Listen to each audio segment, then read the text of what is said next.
দর্শক আসসালামু আলাইকুম। দর্শক, ইতিমধ্যে একটা খবর বেরিয়েছে। এটা হচ্ছে ভারতকে একটা বার্তা দেওয়া হলো আমেরিকার পক্ষ থেকে।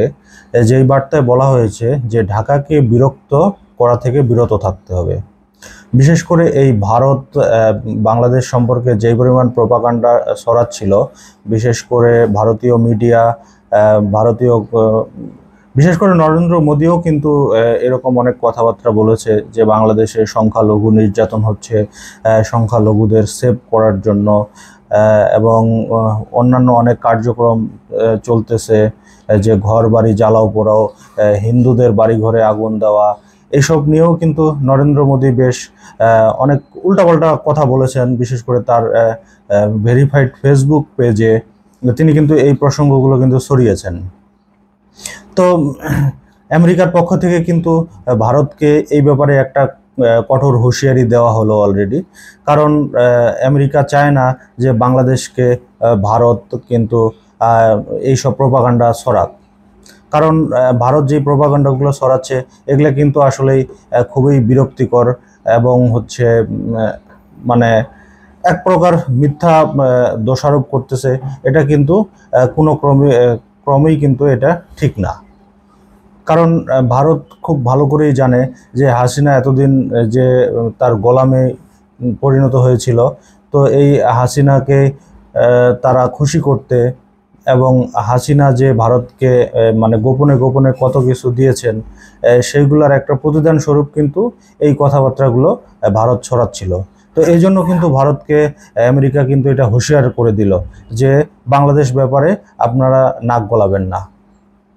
তো এই ক্ষেত্রে কিন্তু অবশ্যই ডোনাল্ড লু কিন্তু এই ঘোষণাটা দেন। তো ডোনাল্ড লু কিন্তু ইতিমধ্যে হয় ভারতে আসার কথা। উনি কিন্তু ভারতে আসলে ভারতের যে উচ্চপদস্থ কর্মকর্তাদের সঙ্গে কিন্তু বৈঠক করবেন, এবং বাংলাদেশ প্রসঙ্গ নিয়েও কিন্তু কথা বলবেন। এই প্রসঙ্গে একটা নিউজ করেছেন কালবেলা। কালবেলাতে কিন্তু বলা হয়েছে যে ঢাকাকে বিরক্ত না করতে দিল্লিকে দেবেন বার্তা। তো এখানে মূলত ডোনাল্ড লু কিন্তু, আপনারা জানেন যে ডোনাল্ড লু কিন্তু দক্ষিণ এশিয়া বিষয়ক আমেরিকান পররাষ্ট্রমন্ত্রী। তো উনি কিন্তু সারা দক্ষিণ এশিয়ার যতগুলো মানে মানবাধিকার, তো গণতন্ত্র, এই ব্যাপারগুলো নিয়ে কিন্তু উনি কথাবার্তা বলে থাকেন বিভিন্ন মহলের সাথে। তো উনি কিন্তু বলেছেন, তবে ডোনাল্ড লু ঢাকায় আসবেন, তবে ঢাকার আগে উনি যাবেন দিল্লিতে। দিল্লি ওয়াশিংটন প্রতিরক্ষা বিষয়ক ইন্টারসেশনাল সংলাপে যৌথভাবে সভাপতিত্ব করবেন তিনি। তবে যুক্তরাষ্ট্রে ভারতের বিপক্ষে ইস্যুর পাশাপাশি আলোচনায় গুরুত্ব পাবে বাংলাদেশ। এতে ঢাকাতে বিরক্ত না করা নিয়ে ওয়াশিংটনকে কঠোর বার্তা দিবে এই ডোনাল্ড লু। তো আপনারা তো ইতিমধ্যেই জানেন যে ভারত শুধু নামেই হচ্ছে আমাদের বন্ধু রাষ্ট্র। এই বন্ধু রাষ্ট্রের আড়ালে কিন্তু ভারত কত অপকর্ম করেছে। বিশেষ করে এই যে সীমান্তে হত্যা, তারপরে সীমান্তে হত্যা, সেটা আবার পরে চোরাচালানি বলে চালিয়ে দেওয়া, হত্যা করে মানুষের কে কাঁটাতারে ঝুলিয়ে রাখা, এরকম কার্যক্রম কিন্তু আমরা দেখেছি। আমরা কিন্তু এটাও দেখেছি যে ওনারা কিন্তু মানুষকে মেরে ভারতের ভিতরে নিয়ে গেছেন, এবং পরে কিন্তু সেই গলিত লাশ 4-5 দিন পরে কিন্তু বাংলাদেশে ফেরত পাঠানো হয়েছে। এরকম ঘটনাও ঘটেছে। তো তখন কিন্তু বাংলাদেশ সরকারের পক্ষ থেকে কিন্তু কোনো এটা নিয়ে কিন্তু কোনো বিবৃতি কিন্তু আমরা কাউকে দিতে দেখিনি।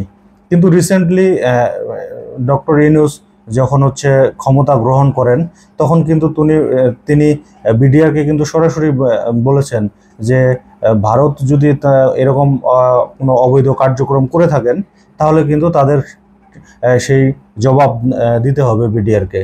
কারণ এটাও কিন্তু তিনি কিন্তু এটাও বলেছেন যে সীমান্তে কিন্তু এখন আর পিঠ দেখানো যাবে না। সীমান্তে কিন্তু পিঠ দেখানো যাবে না। কারণ হচ্ছে ভারত যদি আমাদের সাথে যদি খারাপ আচরণ করে, বা কোনো তাদের যে সীমান্তের যে আইন সেগুলো যদি লঙ্ঘন করে, সেক্ষেত্রে বাংলাদেশকেও কিন্তু বলা হয়েছে সেই পদক্ষেপ নেওয়ার।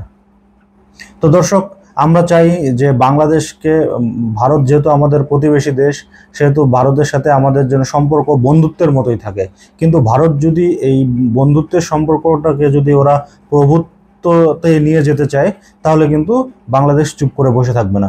বাংলাদেশ কিন্তু একটা কঠোর জবাব ভারতকে দিবে। কারণ ইতিমধ্যেই কিন্তু ভারতের প্রতিবেশী যতগুলো দেশ আছে, কারোর সাথেই কিন্তু ভারতের সম্পর্ক ভালো না। তো এর মধ্যে কিন্তু আমরা জেনেছি যে চীন কিন্তু ইতিমধ্যে ভারতের সীমান্তে ঢুকে পড়েছে, এবং হচ্ছে 60 কিলোমিটারের মতো জায়গা, যেটা প্রায় হচ্ছে দিল্লির সমান জায়গা কিন্তু চীন দখল করে নিয়েছে। এটা কিন্তু ভারতীয় গণমাধ্যমেই কিন্তু প্রকাশ করতেছে। তো দর্শক, আমরা চাই ভারত আমাদের সাথে বন্ধুত্ব সুলভ আচরণ করুক, এবং শুধু সরকার কেন্দ্রিক না হয়ে দেশের জনগণের সাথে তাদের সম্পর্কটা বৃদ্ধি করুক। তো দর্শক, আজকে এই পর্যন্ত। আল্লাহ হাফেজ।